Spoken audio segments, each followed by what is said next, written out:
terbongkar jumlah racun dalam waktu singkat, nah muncullah gejala yang tidak menyenangkan. Nah, ini solusinya kurangi saja takarannya dan minum air lebih banyak. Kalau misalnya gejalanya memang mengkhawatirkan buat si kliennya, ya di stop dulu.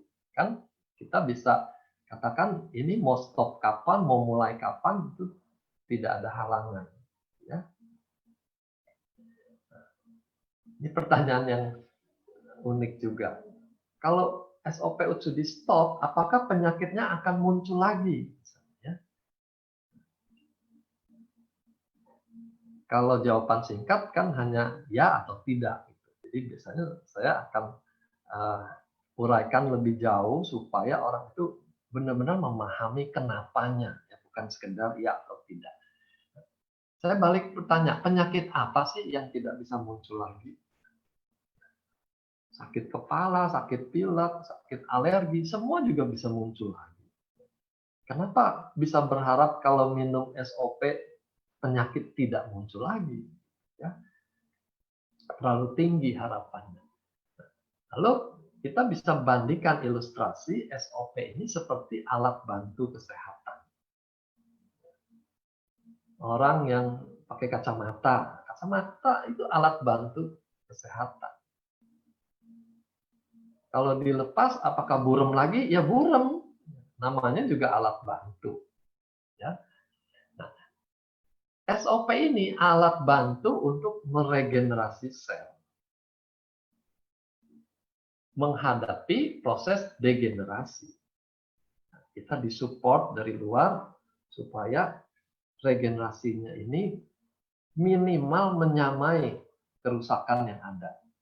Syukur-syukur melebihi sehingga orangnya bisa lebih muda lagi, kan?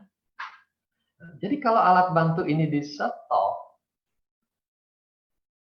maka kita menghadapi peperangan antara regenerasi yang ada pada tubuh kita dan proses penuaan yang terjadi secara alamiah. Ya, ini penuaan alamiah. Kalau kita konsumsi alat bantu regenerasi, mungkin kita bisa bertahan di tengah-tengah ini untuk jangka panjang. Tapi kalau kita stop penggunaannya, kita akan melaju lagi seperti orang lain menuju penuaan. Nah, ini tantangannya. Anda berani reuni 10 tahun lagi, kalau teman-teman semua konsumsi dan Anda tidak, ya.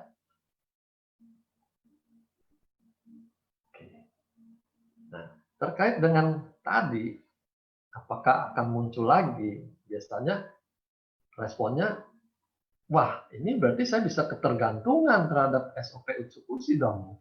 Ya. Nah, ini saya perlu ulangi lagi slide sebelumnya gitu ya. Coba baca lagi slide ini. Apakah ini termasuk ketergantungan?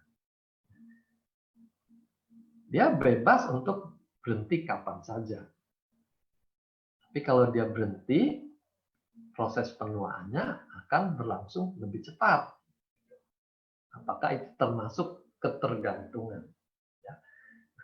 Kita bandingkan pengertian ketergantungan obat farmasi seperti yang kita kenal. Ya. Misalnya morfin. Nah, kalau ini di stop mendadak, morfinis itu di stop mendadak, obatnya, suplainya habis, uangnya habis, terjadilah yang kita kenal sakau itu. Itu pengertian ketergantungan obat, lalu dia putus obat. Ya. Nah, ini contoh yang lebih sering terjadi, putus alkohol. Orang-orang yang mau berhenti alkohol, dia puasa alkohol, nah ini yang terjadi.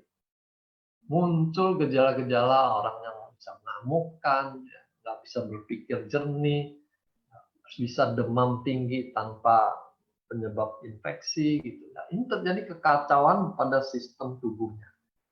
Inilah yang disebut putus obat dan dia tergantung pada obat.